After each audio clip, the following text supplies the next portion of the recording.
오늘 함께 나눌 말씀은 이사야 6장입니다. 구약성경 이사야 6장 1절에서 8절까지 있는 말씀. 제가 가진 성경으로는 구약성경 974면에 있습니다.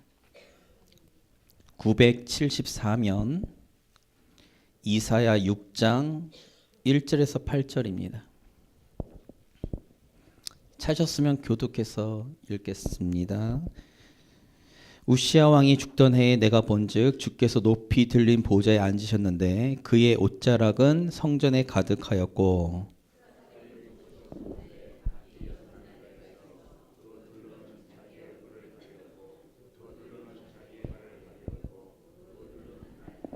서로 불러 이르되 거룩하다 거룩하다 거룩하다 만군의 여호와여 그의 영광이 온 땅에 충만하도다 하더라.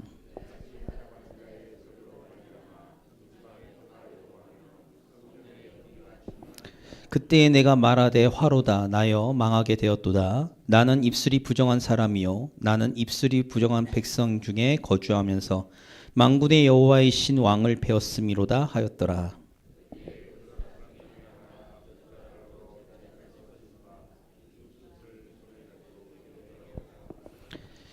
그것을 내 입술에 대며 이르되 보라 이것이 내 입에 닿았으니 내 악이 제하여졌고 내 죄가 사하여졌느니라 하더라.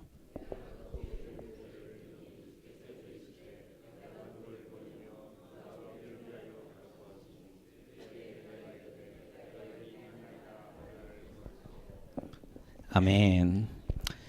네, 청년부 차양예배에 오신 모든 성도님들 주님의 이름으로 환영하고 축복합니다.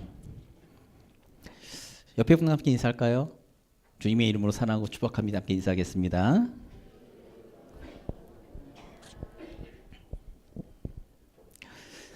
예.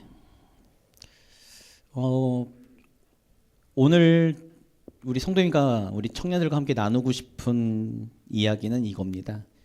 비전. 이 비전이란 의미가 무엇일까?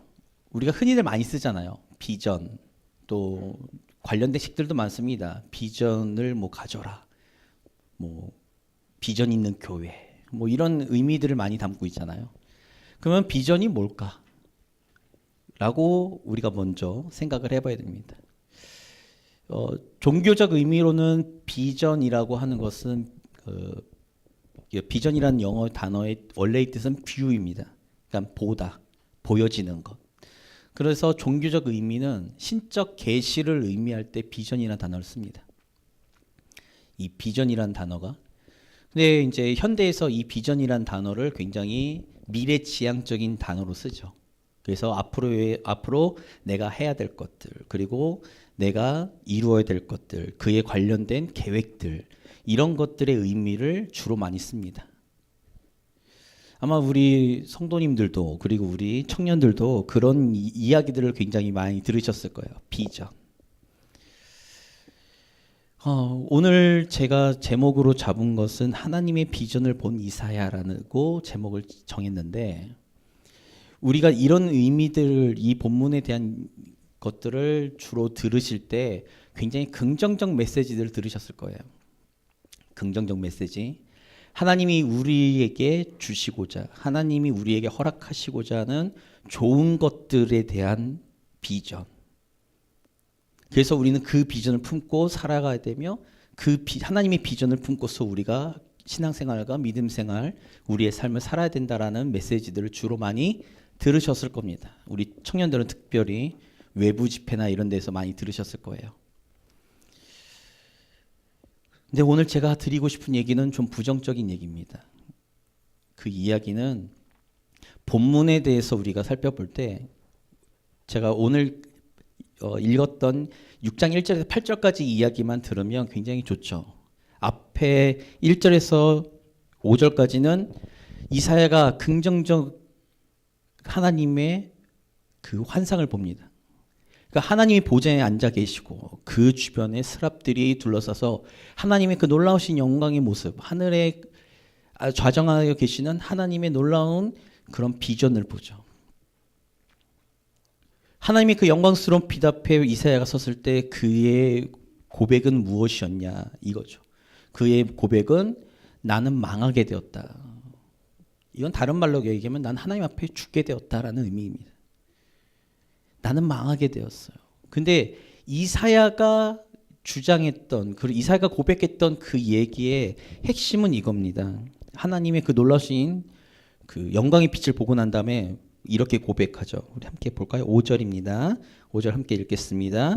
그때에 내가 말하되 화로다 나여 망하게 되었도다. 나는 입술이 부정한 사람이요 나는 입술이 부정한 백성 중에 거주하면서 만군의 여호와의 신왕을 배웠음이로다 하였더라. 이사야가 고백을 하는데 난 망하게 되었어요. 하나님의 그 영광의 빛, 보좌에 앉아 계신 왕이신 하나님을 딱 배웠을 때 자기는 죄인인 것을 깨달았고 그 하나님의 보좌 앞에 무릎을 꿇고 나는 망하게 되었습니다라고 고백하죠. 근데 여기서 핵심이 뭐냐면 무엇 때문에 망했는가? 난 도대체 무엇 때문에 망하고 있는가예요. 무엇 때문에 망하고 있나고 이사야는 고백할까요? 입술입니다. 보시면 나는 입술이 부정한 사람이요 라고 이야기를 하죠. 두 번째로는 나는 입술이 부정한 백성 중에 거주한다라고 이야기합니다. 그러니까 이사야 자신과 이스라엘 백성들은 어떤 의미인지 모르겠는데 하나님의 그 영광의 빛 앞에 자신의 모습을 돌아봤을 때 내 입술은 부정하다라고 이야기하는 거예요. 입술, 내 입의 것들은 어떤 의미를 담고 있죠? 어떤 걸 담고 있냐면 말입니다. 언어죠. 지금 이사야와 이스라엘 백성들은 자신들의 그러니까 그 하나님의 환상 중에 딱 봤을 때 하나님 앞에 섰을 때 자신의 입술이 망하게 되었다라는 것을 알게 되었어요. 자신의 입술이 부정하다고 생각하고 있었어요. 그러면 우리가 왜 이사야와 이스라엘이 왜 망하게 되는가? 그럼 부정적인 얘기를 해서 망했나? 이렇게 생각하셔야 되죠. 부정적 의미? 하나님을 부정했나? 하나님에 대한 것들을 잘못 이야기했나? 아니면 자신들이 불평과 불만들을 이야기했나? 이것을 어떻게 유추할까요? 시대적 배경을 보셔야 됩니다. 이사야가 활동했던 이 시대는 지금 잘못되고 있는 시대가 아니었어요. 흔히들 말하는 좀 잘 나가는 시대죠. 자신들이 솔로몬의 영광, 다윗과 솔로몬의 영광까지는 아니어도 지금 다시 회복되어져 가고 있는 긍정적 의미를 담고 있고 나 우리는 지금 잘하고 있구나라고 생각하고 있던 그 시점입니다. 그리고 이사야와 같이 활동했던 예레미야를 비롯해서 그 선지서들을 쭉 보면 이 이사야를 비롯해서 에레미야가 선포했던 하나님의 말씀, 대언하라고 얘기했던 하나님의 말씀에 이스라엘들은 듣지 않았어요. 왜 그러냐면 자신들은 잘하고 있다고 생각하기 때문에 그렇습니다. 그리고 자신들은 부유하기 때문에 그래요. 자신들은 지금 어느 정도 국력들을 다시 회복하고 지금 전성기를 향해서 다시 달려가고 있다고 생각하고 지금 잘 나가고 있다고 생각하기 때문에 그렇습니다. 이것은 하나님 앞에서 그리고 자신들이 보여지는 그 이스라엘 왕국의 남유다와 북이스라엘 왕국에서의 좀 흔히 말하는 좀 잘 나가는 사회적 그런 배경 때문에 그렇게 생각을 하고 있었어요. 이사야가 하나님의 임재와 하나님의 영광을 딱 보는 순간 지금 자신이 고백했던 그런 긍정적 메시지들, 지금 이스라엘들이 끊임없이 이야기하고 있던 그런 긍정적인 메시지들이 잘못됐다는 것을 알았던 거예요. 그래서 입술이 망하게 되었다, 내 입술을 통해서 망하게 되었다라고 이야기를 하는 겁니다. 이건 이제 좀 더 뒤로 보면 제 이야기에 대해서 좀 더 수긍하실 수 있는데, 그래서 이 스랍이죠. 스랍 중에 하나가 수술 하나 돼가지고 그 이사야의 입술을 대면서 이제 너의 악과 죄가 사해졌다라고 이야기하죠. 요 부분들은 영광스러운 거룩하신 하나님 앞에 이사야가 나아가는 죄인된 모습으로서 나아가는 회개의 모습과 그 회개가 사여 지고 난 이후에 하나님을 만나는 하나님의 임재 가운데 들어가는 그 모습도 우리가 살펴볼 수 있죠. 근데 제가 보고 싶은 거는 여기가 아니에요. 말씀드리고 싶은 거는 이 앞의 비전은 하나님의 그 영광스러운 비전이었지만 하나님이 이사야가 들리도록 하나님의 한탄 소리가 들립니다. 이렇게 말씀하셔요. 7절입니다. 7절 같이 읽겠습니다. 그것을 내 입술에 대며 이르되 보라 이것이 내 입에 닿았으니 내 악이 죄하였고 내 죄가 사하여졌느니라 하더라. 8절 내가 또 주의 목소리를 들으니 주께서 이르시되 내가 누구를 보내며 누가 우리를 위하여 갈고 하시니 그때 내가 이르되 내가 여기 있나이다 나를 보내소서 하였더니 하나님의 한탄 소리가 들리죠. 야, 도대체 내가 누구를 보낼까? 그리고 누가 우리를 위해서 갈까? 그랬더니 숯을 입에 댄 정결케 된 그리고 하나님 앞에 올바로 서기 위해서 지금 무릎 꿇은 이사야가 그 소리를 듣고는 주여 내가 여기 있냐 나를 보내소서 라고 고백하죠. 근데 정작 중요한 거는 이 다음부터 이사야에게 펼쳐지는 하나님의 비전은 굉장히 부정적입니다. 어떤 비전일까 볼까요? 9절부터 보겠습니다. 9절부터 10절입니다. 같이 읽겠습니다. 여호와께서 이르시되 가서 이 백성에게 이르기를 너희가 듣기는 들어도 깨닫지 못할 것이요 보기는 보아도 알지 못하리라 하여 이 백성의 마음을 둔하게 하며 그들의 귀가 막히고 그들의 눈이 감기게 하라. 염려하건대 그들이 눈으로 보고 귀로 듣고 마음으로 깨닫고 다시 돌아와 고침을 받을까 하노라 하시기로. 무슨 의미일까요? 지금 하나님이 이사야 앞에서 도대체 내가 누구를 보낼까? 도대체 누가 우리를 위해 갈까? 이렇게 했더니 이사야가 주여 내가 여기 있습니다. 나를 보내세요. 내가 가겠습니다. 라고 했더니 하나님께서 하시는 말씀이 야 가서 이스라엘 백성에게 너희가 들어도 듣지 못할 것이고 깨닫지 못할 거요. 아니 깨닫지 않았으면 좋겠어. 돌이키지 않았으면 좋겠어. 라고 말씀하시는 거예요. 이게 무슨 말일까요? 저들이 지금 잘못 가고 있는데 네가 말을 한다고 해서 이사야 네가 내 말을 대언한다고 해서 저 사람들이 깨닫고서 회개하지 않았으면 좋겠다는 거예요. 이 얘기 무슨 의미냐면 이스라엘을 망하게 만들겠다는 말씀입니다.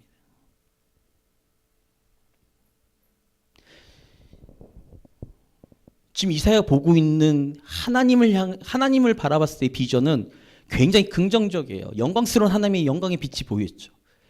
영광스러운 하나님의 모습이 보였어요. 근데 하나님이 가라고 하신 그곳을 돌아봤을 때 하나님의 진노가 임하는 곳이었습니다.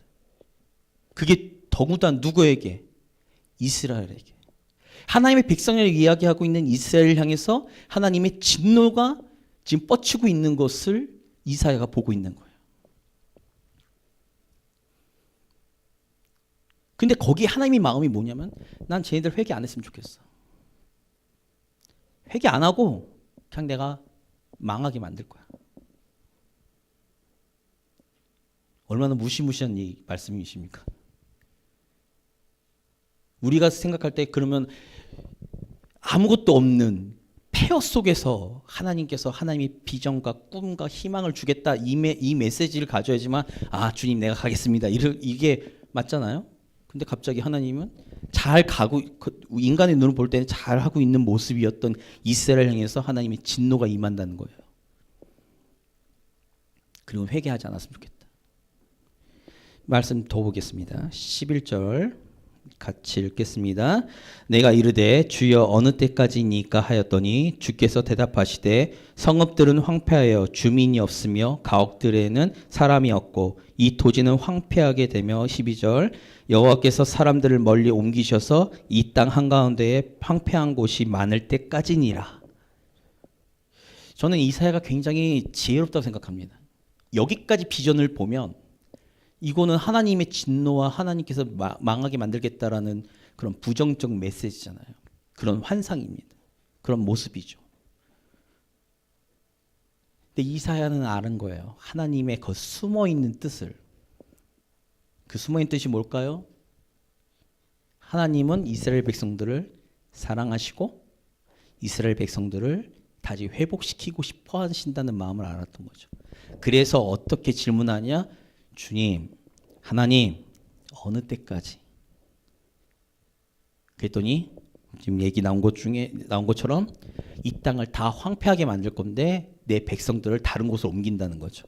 전 여기에도 하나님의 긍휼이 있다고 생각합니다. 뭐냐면 이스라엘 백성들이 있는 가운데서 그 땅을 황폐하게 만들겠다 하면 싹 다 망하는 건데 이스라엘 백성들이 멸절되는 거죠. 그런데 백성들 다른 곳으로 옮겨놓고 어디로요? 포로로 옮겨놓고 내가 이 땅을 황폐하게 만들겠다. 사람이 살지 않는 곳을 만들어 버리겠다. 이 무시무시한 이야기를 지금 이사야가 듣고 있는 것입니다. 그 마지막 13절 같이 읽을까요? 같이 읽겠습니다. 그 중에 10분의 1이 아직 남아있을지라도 이것도 황폐하게 될 것이나 밤나무와 상수리 나무가 배임을 당하여도 그 구루터기는 남아있는 것 같이 거룩한 씨가 이 땅의 구루터기니라 하시더라. 앞에 12절까지요. 9절에서부터 12절까지 이 말씀을 보면 무시무시합니다.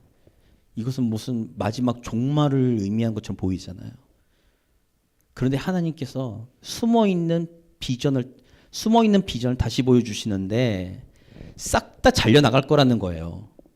나무들이 뭉성이 많잖아요. 밤나무, 상수리나무 이런 것들이 있는데 하나님께서 싹쓸이 다 베어버릴 거다. 그런데 뭐만 남는다? 구루터기는 남을 것이다.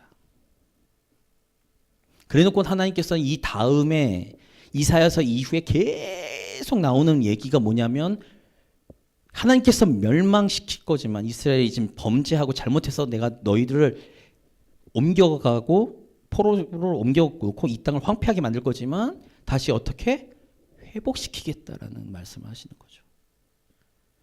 그러면서 이 메시지를 들은 이스라엘이 실족하지 않게 이 메시지를 들으면 만약에 지금 저와 우리 성도님들에게 하나님께서 이런 메시지를 던진다고 이렇게 생각하시면 절망밖에 없잖아요.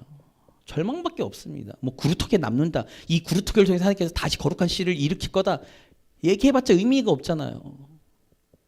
하나님의 진짜 마음이 무엇인가? 그것이 43장에 내가 너를 지명하여 불렀나니 너는 곧 내 것이다.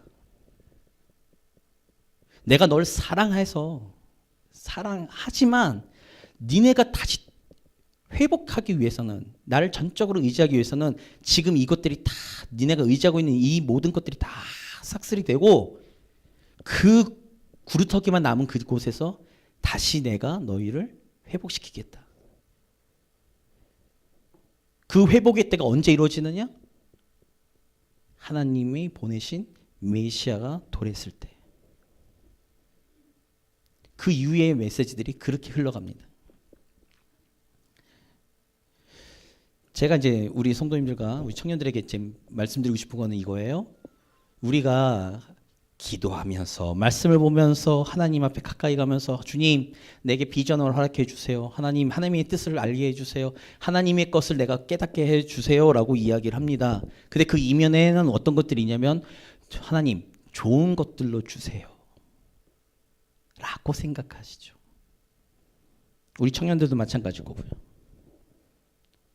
그런데 우리가 하나님의 뜻과 하나님의 마음이 어디 있는지를 우리에게 하나님께서 실제로 딱 보여주셨을 때 그곳이 내가 봤을 때 여기는 희망이 없는 것처럼 보이는 그곳에 하나님의 뜻이 있다라고 했을 때 우리 성도님들과 우리 청년들이 그 말씀에 순종하기 위해서 달려갈 수 있을까? 주님, 내가 여기 있사오니 나를 보내소서 라고 고백할 수 있을까? 주님, 내게 맡기신 일들이 내가 볼 때는 아무런 이게 아무런 비전이 없는데 희망조차 없는데 이 없는 그곳에 하나님의 뜻이 있을까요? 있다면 하나님 깨닫게 하시고 내가 그것에 순종할 수 있도록 해주세요 라고 고백하고 믿음으로 행동하실 수 있을까? 어떠세요? 우리 청년들은. 이게 우리가 흔히들 말할 때 할 수 있는 얘기처럼 보여요. 근데 그것이 실제로 내 눈앞에 닥쳤을 때는 이것이 쉬운 일이 아닙니다.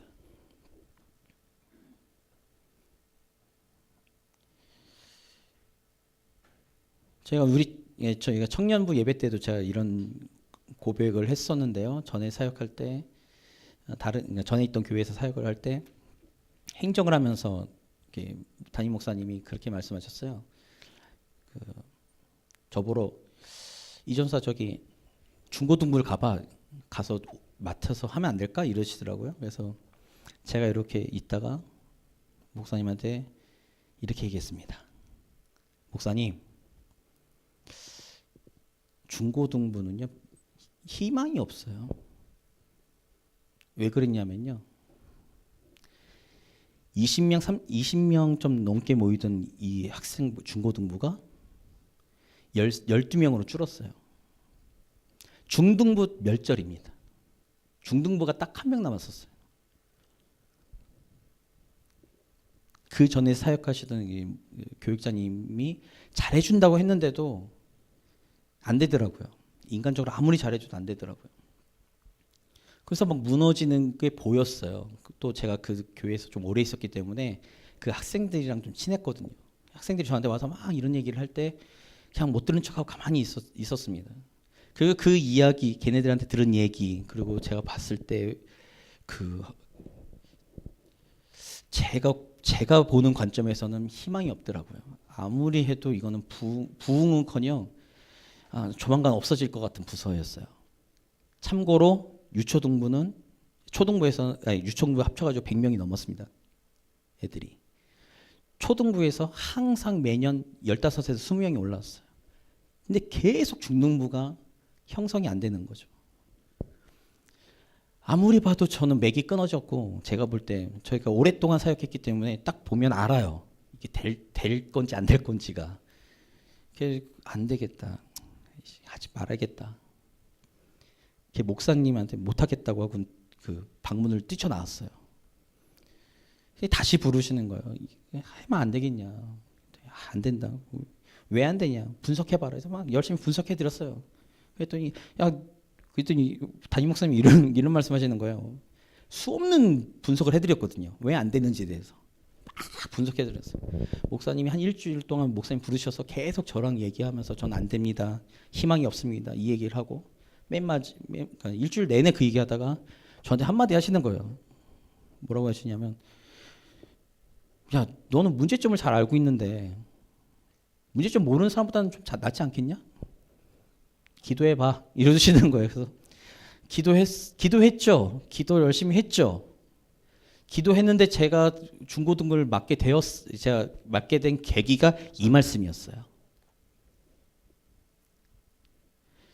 하나님의 뜻이 있다면, 그곳에 있다면, 나를 통해서 뭔가 이루실 그 계획이 있다면 그냥 나는 그냥 순종해 가는 것이 내 그 사명이지 않을까라고 생각을 했고 순종했어요. 그리고 목사님한테 그렇게 말씀드렸어요. 목사님, 이거는요 제가 잘할 수 있다라고 해서 맡은 것도 아니고 이거는 망할 부서를 그냥 목사님이 말씀하셨으니까 순종은 하는데 결과에 대해서는 저한테 묻지 마세요 그랬거든요. 그랬더니 목사님이 전에 그 담임 목사님 굉장히 의심이 많으시던 분이거든요. 그러니까 뭐라고 얘기했냐면, 알았어, 결과는 안 물을 텐데 열심히는 하자, 이 얘기를 하시더라고요.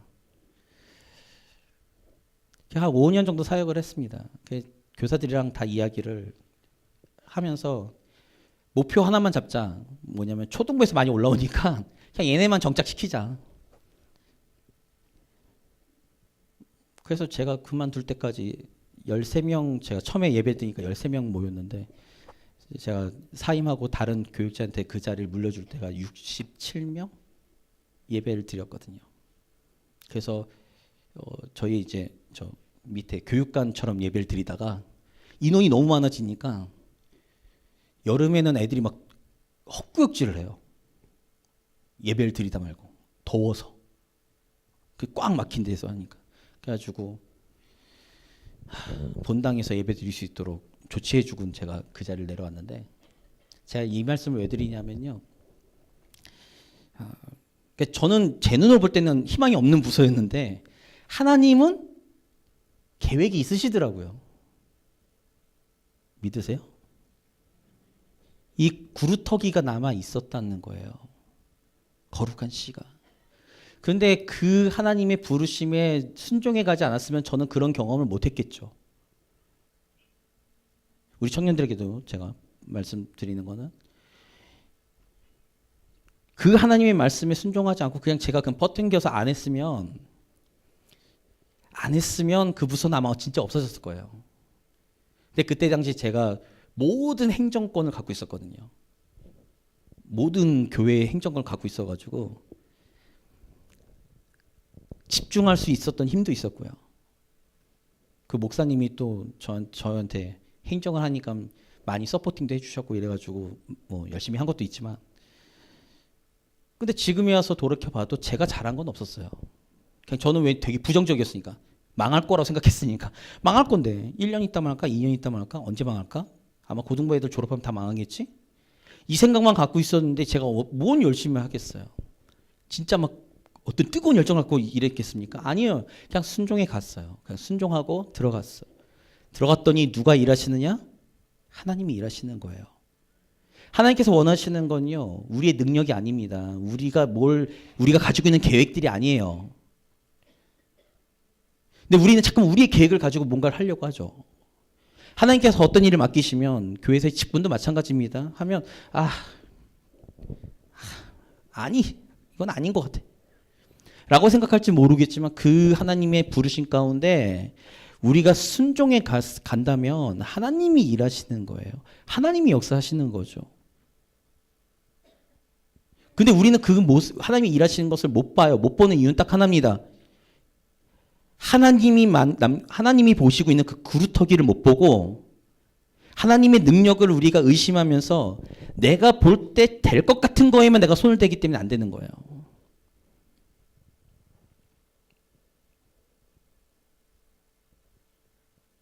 안 되지 않을까요? 안 됩니다. 정말로 하나님이 일하시는 것을 보기 위해서는 우리는 하나님의 그 부르심과 그 하나님 보여주시는 그곳, 우리에게 원하시는 그곳이 비록 부정적이고 안 될 것 같지만, 안 될 것 같고 내가 판단했을 때는 여기는 더 이상 희망이 없다고 생각하는 그곳에 하나님의 마음이 있다면 하나님이 그곳에 놀라운 역사를 보여주실 거라는 거죠. 근데 우리가 그것을 못 보고 있다. 이거는 우리가 하나님의 그 부르심에 이사야처럼 순종하지 않기 때문에 그렇습니다. 이사야는 놀라운 비전들을 이사야서를 통해서 우리에게 보여주고 있어요. 그러면 진짜로 하나님께서 이스라엘 백성들이 깨닫지 못하기를 원하셨는가? 아니거든요. 이사야서를 비롯해서 예레미야에 이르기까지 끊임없이 선지자들이 이스라엘 백성들에게 요구했던 것은 회개하라는 거였어요. 하나님께로 돌아가자는 거였죠.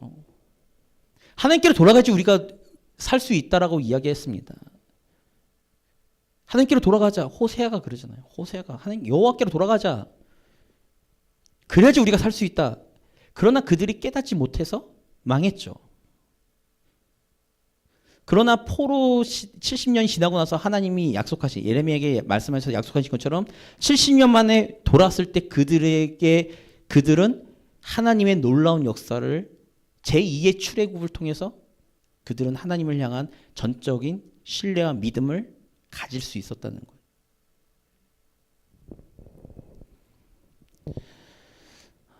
제가 이렇게 목소리 높여서 말씀드렸지만 사실 이렇게 하는 거는 굉장히 어렵습니다. 제가 말씀드리지만 힘들고 어렵습니다. 창세기를 보면 창세기 13장인가요? 보면 아브람과 롯이 갈라쓰는데 롯이 선택하는 것은 요당 동편이었어요. 보기에 여호와의 동산 같았거든요. 그런데 아브라함이 선택한 곳은 험한 산지들 많은 곳이었어요. 근데 아브라함에게 롯이 그 요단 동편을 선택해서 가고 난 이후에 하나님께서 아브라함을 데리고서 산꼭대기에 올려서 그 땅을 보여주면서 여기가 내가 너에게 줄 땅이야라고 말씀하시죠. 결국에 그 땅을 다시 이스라엘 백성들이 차지하게 되었고 그 이후에 놀라운 번영의 하나님의 부흥의 역사를 보게 되죠. 2000년 동안 나라가 없었는데 다시 그걸 회복하는 하나님의 현대 역사로도 우리에게 증명해 보이고 계시고요. 우리 성도님들, 제가 항상 이 강대에 쓸 때마다 제가 말씀드리는 건 뭐냐면 우리의 육신의 눈으로 우리의 생각과 우리의 경험과 우리의 판단으로 볼 때는 희망이 없어 보여요. 아무것도 안 되는 것처럼 보이죠. 근데 우리가 믿음의 눈을 들어서 무엇을 봐야 되냐면 하나님의 마음과 뜻이 거기에 있느냐 없느냐를 보셔야 됩니다. 그리고 거기에 하나님의 남겨둔 구루터기가 있는지 거룩한 씨가 있는지를 돌아보셔야 돼요. 만약에 그것이 있다면 황폐하더라도 우리는 그곳을 향해 달려가야 됩니다. 주님이 보내시지만 우리는 가야 됩니다. 가서 우리의 뜻을, 우리의 그 헌신을 통해, 우리의 결단을 통해 우리 청년부 공동체 이름처럼 겨자 씨가 땅에 심겨서 수많은 열매를 맺는 것처럼요. 하나의 밀알이 썩어져서 많은 열매 맺는 것처럼요. 이것이 우리를 향한 하나님의 계획이고 비전이라는 것을 깨달으셔야 됩니다. 좋은 곳으로 가고 싶죠. 조건이 좋은 곳으로 가고 싶죠. 청년들도 마찬가지고. 그러나 잘 되어 있는 것처럼 보이는 그곳에는 하나님의 뜻이 없을 수도 있어요. 그 말씀이 에스겔의 말씀입니다. 에스겔의 환상 중에 성전 동편문을 통해서 여호와의 영이 떠났어요. 그리고는 하나님께서 떠나버리시니까 거기는 곧 황폐하게 되어버리는 거죠. 그러나 다시 여호와의 영이 들어왔을 때 그 황폐했던 그곳이 다시 재건된다. 이것이 에스겔의 환상의 전부입니다. 그럼 우리가 봐야 될 건 뭐냐?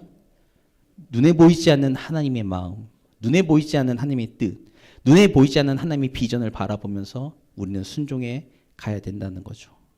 한 가지만 더 말씀드리면 니느웨 성을 향해서 하나님께서 요나를 부르셔서 요나가 갔을 때 요나는 순종해서 간 것이 아닙니다. 어쩔 수 없이 갔죠. 그리고 3일 길을 돌아야 되는데 하루 길만 돌고는 하나님 나 다 끝났어요 라고 했는데 회개 역사가 일어나죠. 요나는 그 회개 역사가 일어난 거 보고 하나님의 진노가 임하지 않는 것을 보고 하나님께 불평합니다. 그럼에도 불구하고 요나를 통해서 수많은 니느웨 사람들이 하나님의 멸망에서 구원을 받는 그것이 하나님의 마음이거든요. 저와 우리 청년부와 그리고 우리 교회 성도님들 하나님의 뜻을 바라볼 수 있는 하나님의 비전을 숨어있는 비전을 바라보실 수 있어서 하나님께서 찾으실 때 이사야처럼 주님 내가 여기 있사오니 나를 보내주소서 순종해 갈 수 있는 공동체가 되기를 주님의 이름으로 기도합니다. 자, 찬양 하나 같이 부르고